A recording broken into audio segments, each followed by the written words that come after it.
atau apa? Ada. Itu ada saksi. Terus, jadi gini, ini aku juga sekalian deh klarifikasi nih ya. Oke. Di sini nggak apa-apa ya? Nggak apa-apa.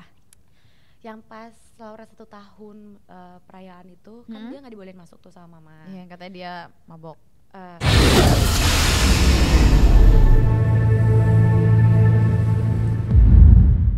Hai guys, welcome back di Bukan Bincang Biasa bersama aku Nadia Laidrus. Nah, bintang tamunya kali ini spesial banget, yaitu Tara Greta Iren. Yeay, hai Iren. Aduh, cantik banget. Jadi nih kalau bintang tamunya cantik kayak gini, biasanya tim aku tuh semangat. Masa ya kan? sih? Pada seger-seger ya kan kalau misalnya bintang tamu itu cantik. Apa kabar Iren? Baik, karena dia gimana kabarnya? Alhamdulillah baik. Kita udah lumayan lama ya nggak ketemu ya? Iya enggak, terakhir ketemu di itu dong, Keramat dong, yang apa? Iya. Iya. Itu baru deh ya? Iya baru. Iya. Dan seperti biasa selalu terlihat stunning ya. Mirip sama siapa tuh namanya? Aduh kok gue lupa lagi. Yang kamu cosplay itulah. Oh ini Wanda. Wanda Maximoff. Oh iya, Wanda Maximoff. Jadi sekarang lagi sibuk apa nih, Iren? Aku lagi sibuk lumayan sih, kayak ngurusin Janos sih. Ngurusin Maksudnya Janos. dari kemarin tuh mikirin kayak ulang tahun Janos, Christmas. Wow, iya. Abis ini sebentar lagi ulang tahun Petra juga, jadi beruntun gitu, Beruntun, banyak ya? acaranya. Iya. Petra ulang tahun tanggal 3 Januari nanti. Oh 3 ya, ampun deketan Jadi ya. kita tuh kemarin kan 1 tahunnya Laura tuh 15 Iya, 15 Desember. Abis itu 23 Januarinya Janos ulang tahun. 24-25 kan Natal. Tahun baru tuh 31 Abis itu tanggal 3 ulang tahun. Oke, jadi benar-benar Desember sampai Januari itu family time terus kalian ya. Banget. Tapi by the way, sepanjang aku ngeliat dari Instastory atau keluarga kalian tuh termasuk kompak loh. Maksudnya? Iyalah, maksudnya biasanya kan kalau kakak beradik kan kayak ya udah main sendiri-sendiri aja. Tapi kalau kamu tuh enggak gitu, kayak kita ketemu di mall aja sekeluarga gitu, kayak sepaket gitu ya gak sih? Iya sih, emang aku sukanya kayak ya kalau aku kemana misalkan aku ada kerjaan nih keluar kota, aku pasti bawa mereka sih. Karena biar sekalian jalan-jalan gitu loh, biar kesannya aku nggak yang kayak ninggalin mulu kerja, jadi aku sekalian bawa jalan-jalan juga. Iya, udah kayak kamu tuh udah latihan, nanti kalau punya anak juga pasti kayak gitu. Rasanya kayak udah punya beneran. Iya, udah punya beneran kan jaraknya lumayan jauh antara kamu, Janos dan Petra ya. Dulu tuh Janos tuh pas masih kecil tidurnya aja sama aku. Jadi kayak emang udah dari bayi dia udah ini banget, nempel banget udah sama nempel aku. banget ya. Lucu banget sih, tapi Janos gemes banget deh. Tapi by the way nih, for your information guys, Janos lagi disuruh diet ya sama kamu. Aku lagi minta tolong ke dia untuk apa ya, dietnya sebenarnya nggak diet parah banget sih. Aku cuma minta dia lebih banyakin di sayur, terus banyakin olahraga, banyakin protein juga, sama nggak banyak kayak nyemil, terus kayak makan mie. Gitu kalau makan mie.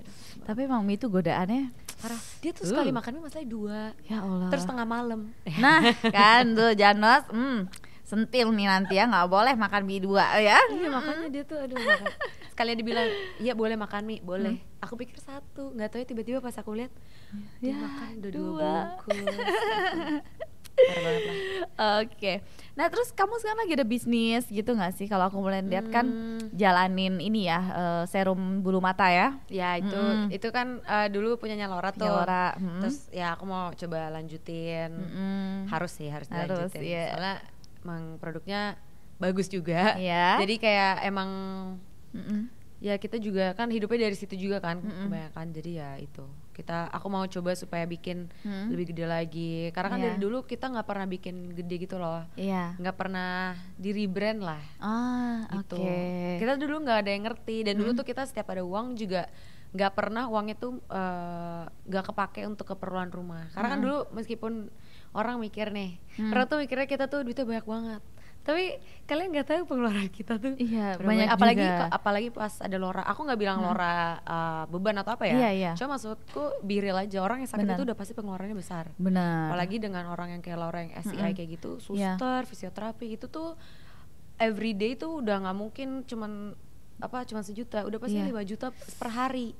Jadi kayak Ya jadi jangan bilang kayak oh mereka tuh kan kayak raya, enggak kok. Iya. Aku bisa bayangin sih karena emang mahal banget pengobatannya. Ya kan? Terus belum rumah sakitnya. Check up aja berapa? Iya, dan harus rutin ya. Jadi masa kita stop? Nggak mungkin dong pengobatan seseorang kita stop gitu. Iya. Iya sih. Ya ampun, cuman ya udahlah ya, semua udah berlalu. Sekarang kamu berarti melanjutkan usaha dari almarhum ya. Bisa fokus ke situ juga. Fokus ke situ. Terus kalau selain bisnis apalagi nih, kamu sekarang kayak udah aktif ini juga ya, influencer gitu ya? Iya sih, aku kayaknya pengen sih. Kayak aku baru ngerasain serunya tuh bikin konten gitu loh. Iya kan? Ternyata seru ya bikin konten. Terus kayak jatuhnya tuh kayak hasil karya sendiri. Iya. Mungkin kalau itu bilangnya kan kayak pelukis, penyanyi, hasilnya lukisan, lagu. Kalau kita tuh berarti content creator ya ini hasilnya tuh konten. Dan kalau itu kan bisa banyak gitu kan. Benar. Bisa kita bikin edukatif, kreatif, atau mau yang informatif juga. Jadi bisa sih aku bisa masuk ke salah satu dari itu gitu. Sesuai sama kayak passion kita gitu kan. Kalau kamu sendiri paling suka bikin konten apa nih? Aku konten pertama tuh aku suka banget sih kalau sama keluargaku, sama Janes Petra itu kayak jatuhnya kayak nggak konten, nggak kerja, tapi kayak seru aja. Kayak seru, ya udah kayak emang kalian sehari-hari kayak gitu kan? Iya. Itu terus kayak beauty konten. Makanya pas kemarin bikin yang Monday itu kayak oh my god, ini seru banget. Itu pecah banget men. Itu ya Allah, gimana ya kalau di kanvasnya cakep mah ya. Tapi itu jadi kayak jujurnya itu salah satu kebanggaan aku juga, karena kayak ngeliatnya kayak wah banyak orang yang bener-bener kayak bikin nge-appreciate konten itu tuh aku langsung wow ternyata enak ya bikin konten. Makanya di situ kayak oh iya bikin lagi lah. Itu tuh sampai yang Marvel yang dari aku lihat kan di TikTok kan. Aku kayak bisa sampai segitunya, siapa tahu kan dapat Marvel. Aduh amin. Didoain beneran. Iya itulah, kamu tuh kan maksudnya udah modal cakep gitu ya, tinggal poles dikit aja. Udah deh. Sayang juga kan. Sayang. Jadi kayak udahlah kalau bisa dijalanin dulu. Toh nanti kalau misalkan aku nggak suka dan udah nggak passion aku lagi kan, aku masih muda ini jadi bisa sana sini lagi. Gitu. Apalagi kamu kan maksudnya punya waktu maksudnya punya waktu banyak lah ya. Jadi kayak nanti mungkin sambil kuliah. Iya, aku mau sih kuliah sambil bikin konten gitu. Mumpung masih single nggak sih? Ya single, not single sih. Tapi belum terikat lah. Iya, itulah. Jadi penasaran, kamu berarti udah lama pacaran sama Ido ya? Iya. Berapa lama? Udah mau 3 tahun. Udah lama ya, dari tahun 2019. 20. Oke. Ada rencana merit belum? Belum. Masih muda. Kita masih muda banget. Masih muda ya, masih menikmati masa muda dulu. Iya, terus kita nggak mau terburu-buru dan benar. Kita berdua juga yang masih nyari jalan sendiri-sendiri. Terus kita kayak yang mikir kayak ya udahlah jalanin aja. Kayak nikah kan gak segampang itu. Benar. Kan kayak banyak orang mungkin mikirnya tuh kayak ya udah nikah aja. Nikah tuh cuma surat cuman kan itu kan janji suci lah di depan Tuhan. Benar. Aku nggak mungkin kayak udah nikah tiba-tiba cerai. Itu aku nggak mau sih. Nggak mau menyepelekan pernikahan lah. Iya, bener banget sih. Jadi kalau misalnya kamu mau menikah ya harus bener-bener yakin 100% ya, dan juga terplanning, ngerti gak sih? Iya, benar. Kalau mau nikah tuh harus sama-sama punya aja. Benar, sama-sama punya planning, punya visi misi gitu dan kan. harus bisa saling membantu satu sama lain. Bener. Jangan sampai kamu punya planning ini ntar yang satunya enggak, aku nggak mau yang itu. Nah, kan itu susah kan. Susah, bener deh. Nah, aku nih lagi penasaran nih. Kemarin tuh beberapa hari itu banyak yang nanya, sebenarnya kenapa sih Papa Gabor dengan dengan mama, dengan mungkin juga dirimu. Gimana ya? Sumpah ini tuh cerita sebenarnya panjang banget. Bisa podcastnya 10 jam nih. Waduh, 10 jam. Yang edit gimana, aman? Sebenarnya tuh dari dulu emang udah nggak yang harmonis amat lah. Oke. Dari kalau dibilang nih, aku dari kecil juga ya nggak harmonis sama sekali. Maksudnya, oh ya? Iya, nggak yang kayak dipikirkan lah, yang gak orang-orang pikirkan. Kan yang di sosmed dan yang di belakang sosmed tuh udah pasti berbeda. Benar. Di sosmed kan paling 2% dari hidup kita doang kan. Iya, benar banget lagi. Nah itu terus jadi kayak dari dulu emang udah, akunya juga nggak pernah deket. Maksudnya papa juga nggak pernah ada pendekatan ke aku juga. Jadi kayak dulu tuh kita emang pernah benar-benar dunia masing-masing. Kayak aku, Laura, mama, itu dunia masing-masing. Terus akhirnya Janos Petra tuh lahir. Baru tuh kayak mungkin karena ada anak bayi kali ya di rumah, kita jadi deket lagi. Deket tuh aku, mama, Janos, Petra. Nah kita tuh kayak apa ya, kita tuh punya pack sendiri lah. Tapi aku nggak ngerti kenapa papa juga emang nggak pernah mau ikut-ikutan. Kayak setiap ya dia udah jauh umurnya sama mama, dia tuh beda 30 tahun. Jadi kayak emang udah bukan zaman dia juga. Jadi mungkin juga buat dia susah untuk mendekati anak-anaknya mungkin ya. Aku juga nggak pernah nanya sih. Tuh, terus kayak ya tapi itu kita masih ya udah fine aja tuh. Terus tapi jadinya tuh bondingnya tuh yang dapat cuman aku, mama, Laura, Janos, Petra, kita berlima. Kita manggil kita tuh, kita bahkan ada gengnya, ada geng anak ayam. Gimana tuh maksudnya? Jadi kayak gimana ya, kayak kita tuh dulu kan aku di Hungari tuh sama Laura juga sempat. Setiap pulang tuh kita pasti berlima kemana-mana. Kita tuh kayak ke Indomaret aja tuh udah kayak hiburan. Bener-bener hiburan, jajan cuma beli 1 ciki, cuma beli atau minuman gitu-gitu, kayak kita tuh udah yang itu udah kayak kita jalan-jalan ke mall belanja shopping itu. Jadi kayak terus kita tuh dulu sering banget berlima tuh kayak naik motor, 2 motor ya, nggak cuma makanya kaget gue. Bukan 1 motor. Tapi kita tuh kayak naik motor bareng-bareng, jalan-jalan malam-malam ke sana. Paling kita kayak ke rumah nenek, nyobain ke restoran sana sini. Jadi kita emang udah yang deketnya sama mama banget ya. Iya, dari kecil sih itu. Jadi kayak memang dari dulu mungkin papanya juga emotionally unavailable. Jadi kayak ya aku mau nggak mau pendekatannya ke mama. Dan mama kan aja ya seorang anak gitu ya. Maksudnya kayak ya kalau dibilang juga anak pasti paling dekat sama ibu nggak sih? Sebenarnya ya tergantung treatment orang tuanya. Ketika iya kan, ketika orang tuanya itu dia apa ya bisa mendekatkan diri ke anaknya, pasti anaknya secara naluri juga dia akan deket gitu ke papahnya. Nah itu aja sih sebenarnya, sesimpel itu. Dan dulu tuh emang permasalahannya itulah yang kayak ya dia memang main fisik, terus verbally abusive juga. Itu dari dulu itu udah ada dari kita kecil. Contohnya gimana tuh? Contohnya ya ini boleh disebut emang? Boleh. Ya kalau kamu mau ya, maksudnya kalau kamu mau misal ya main tangan aja lah. Ke mama atau ke kalian? Ke semuanya. Jadi kamu pernah dipukul? Oh pernah. Udah langganan. Serius? Tapi dulu pas kecil maksudnya kecil, ya? Iya pas kecil. Sekitar umur berapa tuh? Umur berapa ya? Ya pokoknya dari kecil lah. Mungkin SD gitu. 45. 45 tahun. Udah dari kecil banget emang. Pakai tangan gitu dikeplak gitu misalnya? Ya semua alat yang dia bisa lihat. Serius? Terus kamu gimana kalau misalnya kayak gitu? Ya kalau kayak gitu ya aku nggak tahu. Aku kan nggak ngerti. Makanya pas aku udah gede, aku ngerti kalau ini tuh salah tahu. Ini tuh nggak boleh. KDRT gitu ya? Iya, kayak ternyata ini tuh nggak boleh kayak gini. Pas ada Janos Petra sih, itu aku ngerti.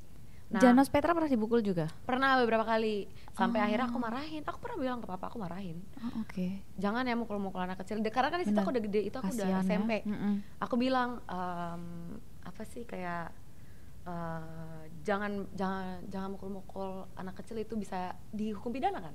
Iya benar lah. Ya kan? Nah itu aku bilang kayak gitu. Itu aku bisa aku berani laporin. Aku polisi. Ngomong kayak gitu. Aku laporin ya nanti. Nah semenjak itu dia udah enggak tuh. Aku juga nggak ngerti. Tapi semenjak itu juga aku juga emang ngejauhin sih. Jauhin ya, pastilah. Maksud aku kayak ini kemarin baru banget aja si Petra cerita apa gitu tentang si Janos, tiba-tiba dimarahin sama papa, terus Petra bilang iya nggak adil dimarahinnya, masa Janos dipukul cuman karena gitu. Itu Petra sendiri loh yang ngomong. Aku kayak aku kan karena waktu itu aku di Hungari lumayan lama. Iya jadi kamu nggak tahu ya di Indonesia gimana. Itu aku sempat ngilang lah jatuhnya. Nah itu aku nggak tahu tuh gimana kelanjutannya kan. Kalau dulu mungkin pas ada aku kayaknya dia ada aku dia nggak pernah nyentuh sih. Iya nggak berani Janos ya. Petra itu pokoknya kita pelototin banget lah. Sama Laura juga ini kan kita pokoknya aku sama Laura tuh berani banget ngelindungin Janos Petra. Nah kayaknya kita rebelnya di situ deh. Rebel ya karena pernah dapat apa ya? Iya, kita nggak mau Janos Petra juga harus ngerasain karena kita tahu sakit hatinya kayak gimana. Jadi kayak nggak deh, ini anak pokoknya 2 harus aman gitu. Kadang sakitnya nggak cuma di fisik tapi ya dia bikin trauma juga. Justru bukan sakit di fisik, sakitnya lebih di hati. Aku jadi pengen nangis. Tapi aku nggak pernah nangisin loh kayak gini-gini karena kayak ya udahlah itu cuman apa sih kayak masa lalu. Dan kayak aku tuh sekarang udah nggak yang ya udah aku udah nggak peduli, aku juga udah maafin, jujur aja aku udah maafin. Karena buat aku kayak ya aku mikir dari sisinya dia aja sih kayak mungkin zaman dia kayak gitu. Dan tapi aku juga pas aku di Hungary aku juga tahu ternyata dia juga keras dulu didikannya. Jadi mungkin kayak nurun ya gitu. Tapi katanya emang nurun ya kayak gitu-gitu tuh. Iya benar. Jadi bagaimana orang tua itu mendidik ya akan membentuk sosok seorang anak itu kayak gimana.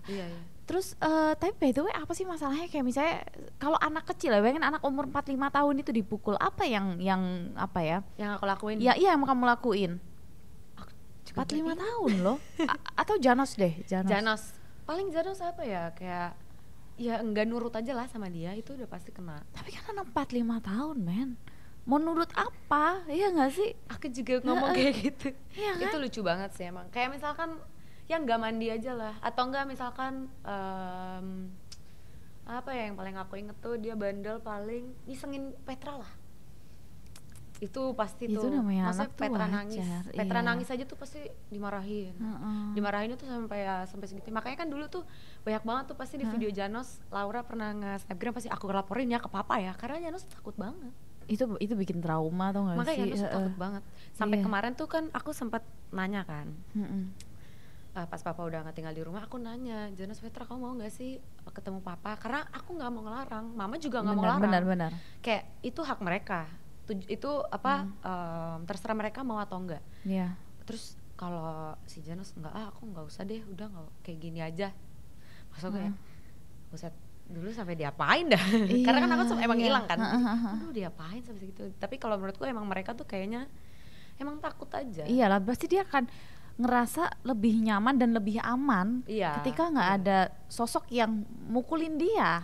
Bener kan? Iya. Nah itu tuh kayak aduh, tapi aku kan suka baca-baca ya tentang psikologi, tentang ya gitu-gitulah. Karena ya aku gimana ya, aku sebisa mungkin nggak kayak gitu. Aku takut banget tuh, sumpah aku takut banget. Karena itu aku takut nurun di aku takut banget. Aku juga main tangan ke adik-adik aku atau ke anak-anakku nanti. Jadi aku sebisa mungkin enggak. Terus aku baca tuh kayak aku suka banget baca buku psikolog tentang kayak anak tuh kayak gimana kayak.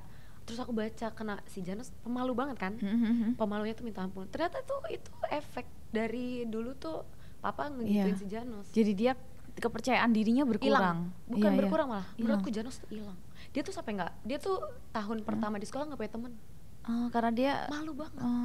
Dia tuh malu banget. Aku nih hari ini kan Janos ulang tahun nih. Aku undang Janos, ayo bawa teman-teman kamu ke sini. Aku bikinin party lah, makan-makan kamu, ntar aku pasangin game ini itu. Enggak, aku nggak mau. Kenapa? Aku malu.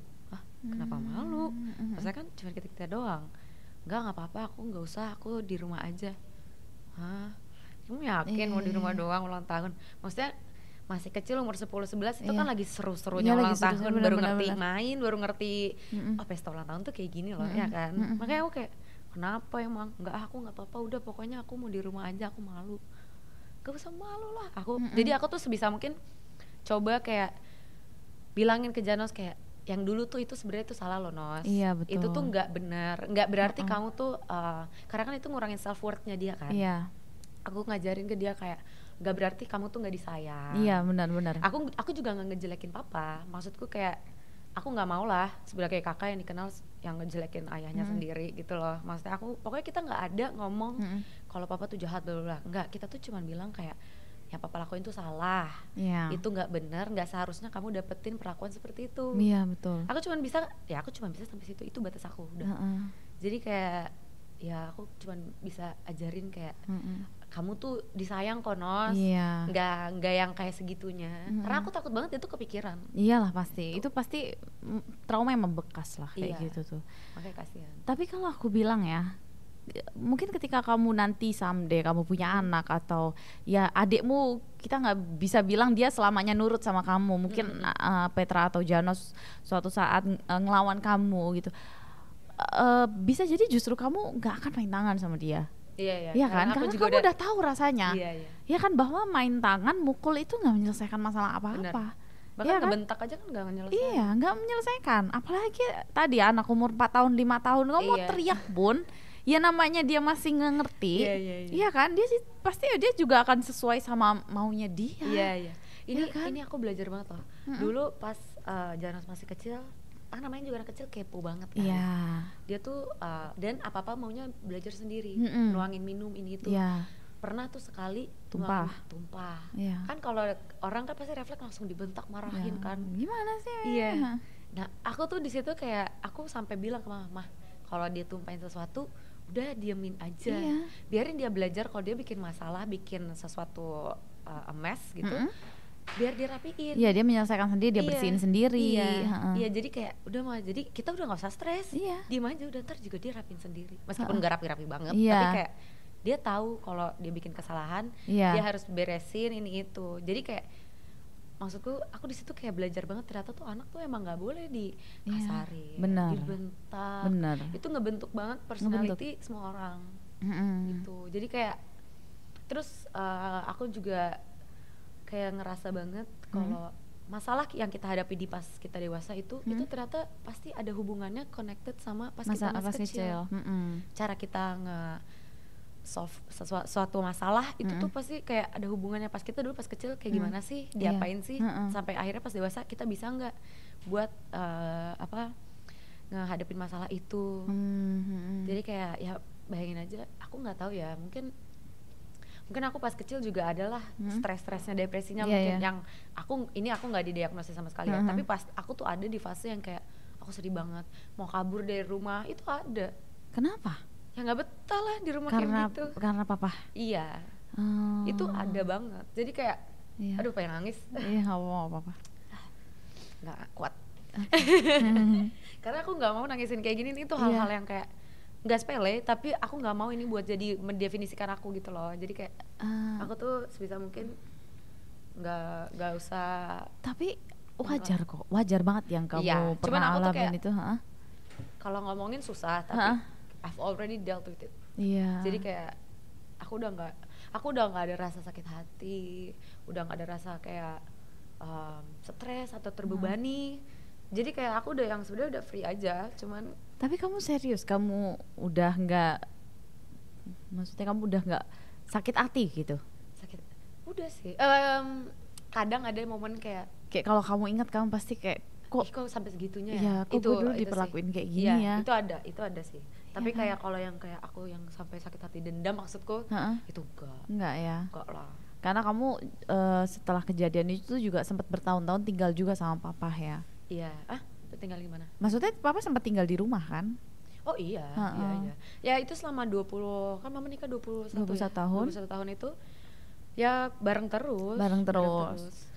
Pokoknya cerainya itu pokoknya sebelum Laura meninggal tuh sebenarnya udah digugat. Oh, udah digugat. Jadi yang gugat itu papa gugat mama untuk cerai. Mama tuh tadi udah nggak mau ceraiin, meskipun kayak gitu loh. Mama tuh dulu udah yang kuat banget mikirin kalian ya. Iya, mama mikirin kalian. Padahal dari dulu kita dari kecil udah bilang udah lama cerai aja, bisa aja. Itu kita dari kecil kita sampai minta loh. Cuma mama tuh kayaknya mama nggak mau bebanin orang tuanya juga. Mama kan nggak punya kerjaan, dia nggak, maksudnya ini. Dan aku sadar ini tuh banyak loh yang kejadian di banyak perempuan di Indonesia. Yang mereka nggak dibolehin kerja sama suaminya. Mama tuh nggak dibolehin kerja. Kenapa? Aku juga nggak tahu. Padahal kan maksudnya keluarga, maksudnya kan bule gitu ya, kayak open minded, biasanya bolehin aja istrinya kerja. Ini enggak. Pokoknya tuh dulu mama setiap kali coba kerja nggak nyampe 1 bulan pasti udah berhenti. Itu aku ingat dia pernah mau kerja apa gitu. Dapat bagus malah kerjaan. Mama tuh dulu sarjana komputer loh, ilmu komputer. Jadi kayak pada zaman itu kan orang komputer tuh dicari-cari kan.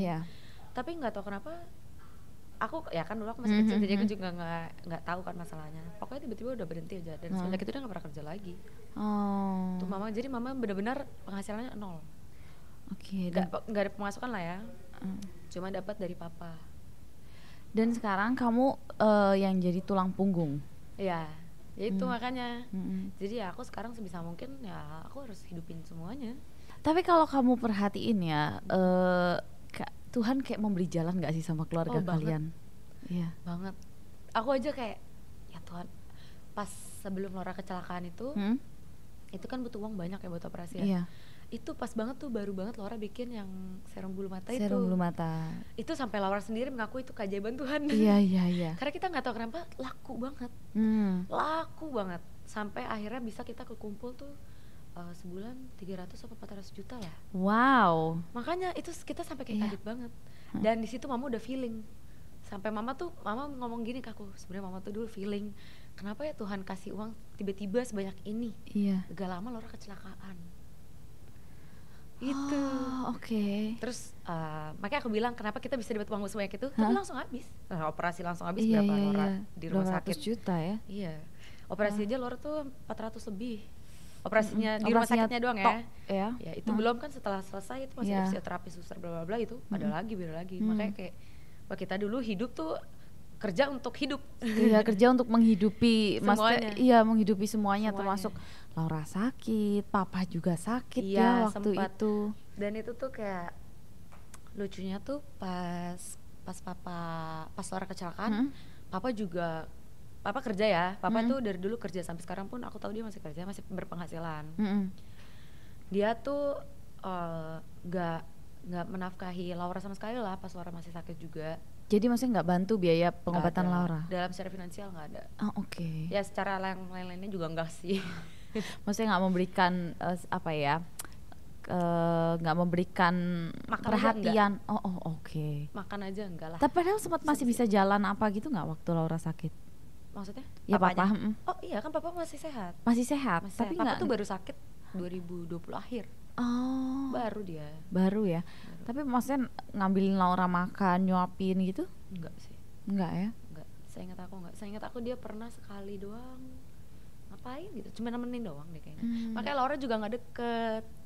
Cuman aku kan sempat sekali aja lihat video ngasih hadiah atau apa buat papahnya waktu itu, makanya aku pikir kayak oh iya, itu tuh sebenarnya ngasih hadiah tuh Laura tuh salah satu cita-cita dia. Oke. Jadi dia tuh dulu dia tuh ada cita-cita. Pertama kayak beli rumah buat mama. Yang kedua sama beliin jam tangan Rolex buat papa. Dan akhirnya kesampean. Dia ngumpulin tuh duit, dia kerja tuh pas lagi sakit aja dia kerja. Kamu tapi ngerasa adil nggak apa yang dilakuin oleh papa dan apa yang dilakuin Laura ke papa? Nggak adil lah. Iya. Cuman aku tahu Laura tuh orang penyayang banget. Penyayang banget sama orang yang nyakitin dia, sayang ya, lihat aja tuh itunya. Maksudnya GM Mbak Mi GM. Tau gak sih kemarin tuh ada orang yang DM aku bahkan sampai kayak dia ngomong pantesan kan, orang tuh pasti penasaran kenapa sih Laura tuh masih bertahan padahal dia udah tahu loh si cowoknya dulu itu jahat banget. Terus aku baru sadar juga kayak ternyata itu bisa jadi karena papa tuh nggak pernah ngasih contoh laki-laki yang baik tuh kayak gimana. Laki-laki yang bisa ngerawat kita, ngejaga kita, yang bisa ngebimbing kita tuh nggak pernah dapet itu. Nggak dapet sosok itu ya. Iya, makanya aku kayak Laura tuh bisa jadi loh salah satu korban daddy issue lah dibilangnya kan. Daddy issue. Jadi makanya Laura tuh kenapa dia tuh selalu setiap disakitin dia nggak apa-apa. Karena dari kecil kita udah didikte kalau disakitin tuh nggak apa-apa. Itu makanya kayak aku jadi kepikiran juga loh kayak. Iya mungkin. Ternyata itu bisa ngefek. Iya, makanya dia ya udah disakitin papanya bertahun-tahun mungkin ya, terus juga kemarin sama mantan pacarnya. Iya, makanya dia betah banget sama mantan pacarnya itu kayaknya. Karena ya dia tahu kasih sayang tuh kayak gitu. Padahal kan dia nggak tahu kasih sayang yang sebenarnya tulus ya kan, yang dengan maksudnya dengan love language yang lebih baik lah. Iya itu. Jadi sekarang udah nggak serumah lagi ya Papa Gabor? Udah nggak. Udah sejak kapan tuh? Jadi dia kan cerai tuh pas sebelum Laura meninggal udah gugatan. Cerai resminya itu kayak baru dapat surat tuh Januari akhir deh. Akte cerai gitu ya? Iya, akte cerainya apa Februari akhir gitu aku lupa deh. Nah semenjak bahkan setelah cerai pun dia masih tinggal sama kita. Beberapa bulan sampai akhirnya dia tuh pergi ke Hungari. Pulang. Iya, dia tuh sebenarnya ngilang emang sempet balik ke sana. Dia tuh lama 4 bulan apa 5 bulan hampir di sana terus memang. Terus dia gugat harta gono gini juga. Harta gono gini. Udah tuh dia gugat itu, terus dia ngilang ke Hungari, lama. Terus tiba-tiba balik lagi tuh. Baru kok dia juga baru balik lagi ke sini tuh baru. paling sebulan 2 bulan lah. Itu nah semenjak itu dia nggak boleh masuk lagi ke rumah. Yang nggak bolehin siapa? Mama. Karena mama juga udah trauma lah. Iya, trauma lah. Maksudnya tau gak sih kita tuh sampai di rumah tuh kayak yang pernah nggak sih ngerasain kita harus tinggal, harus hidup di satu tempat, tapi kita tuh kayak setiap satu kayak deg-degan. Aduh ini siapa ya yang datang ya? Aduh dia mau ngapain lagi ya? Itu kita sampai segitunya loh. Duh itu kita, aduh. Makanya dulu pas aku ingat banget, siapa ya yang ngomong, aku lupa deh. Apa aku baca kayak aku tuh jarang banget masuk podcast sana sini karena aku tuh masih yang kayak apa ya, aku masih ada masalah lain yang harus aku lalui sebenarnya. Makanya aku juga dari dulu tuh jaga banget omongan, jaga mulut. Aku nggak mau sampai ini tuh kesebar karena kan ini bukan cuma ngerusak image, nggak cuma image lah, tapi mental satu keluarga aku. Tapi ini ngerusak dia juga kan. Maksudnya ngerusak image papa aku sebagai seorang ayah. Dan kita tuh masih yang kayak janganlah biarin orang-orang taunya dia tuh ayah yang baik. Kita nggak mau dia tuh sampai kayak terkenal sama ayah yang kayak gitu. Tapi kan yang nyebar ya udahlah ya. Iya. Makanya kayak ini kan nggak bermulai, bukan aku yang nyebarin gosip atau maksud jelek atau apa, tapi kan dia sendiri yang mulai. Jadi kayak ya mama cuma bilang ya udah kalau dia mulai udah kita selesaikan. Iya benar. Iya maksudnya bahwa ya ternyata kejadian sebenarnya kayak gini loh. Iya karena kita emang nggak mau, kita nggak mau disebarin. Maksudnya ini juga aib keluarga lah jatuhnya. Gak semua orang bisa nerima kalau dulu kita kenal loh korban KDRT. Sampai sekarang aja kan banyak banget orang yang nggak mau ngaku. Bener, tapi kadang gimana ya, kita mau blow up, kita mau ngaku pun kadang kita nggak punya bukti. Bukti kita ada kok. Ya nggak, maksudnya beberapa orang yang lain nggak punya juga video rekaman waktu dia dipukulin misalnya. Ya kan jadi kita mau nge-blow up gimana? Iya. Ya kan? Bener. Oh jadi kamu ada bukti kayak video dipukulin atau apa? Ada. Itu ada saksi. Terus jadi gini, ini aku juga sekalian deh klarifikasi nih ya. Oke. Di sini nggak apa-apa ya? Nggak apa-apa. Yang pas Laura 1 tahun perayaan itu kan dia nggak dibolehin masuk tuh sama mama. Iya, katanya dia mabok. Lah mana berani dia aja ngeliat mama digituin takut banget, dia langsung minta pulang. Iya. Jadi kayak kita takut banget benar-benar yang setiap hari tuh kita ngerasain yang kayak aduh ini gimana ya, masa kita harus hidup kayak gini terus setiap hari. Janos Petra harus ngeliat, aku paling kasihin Janos Petra harus ngeliat hal yang kayak gitu setiap hari karena mereka pasti ngeliat kan, mereka tahu itu ayahnya loh. Itulah ayahnya kok kayak gitu ya, dan takutnya mereka someday kayak berpikir kok mungkin dia di sekolah atau apa ngelihat ayah lain kok baik gitu kan.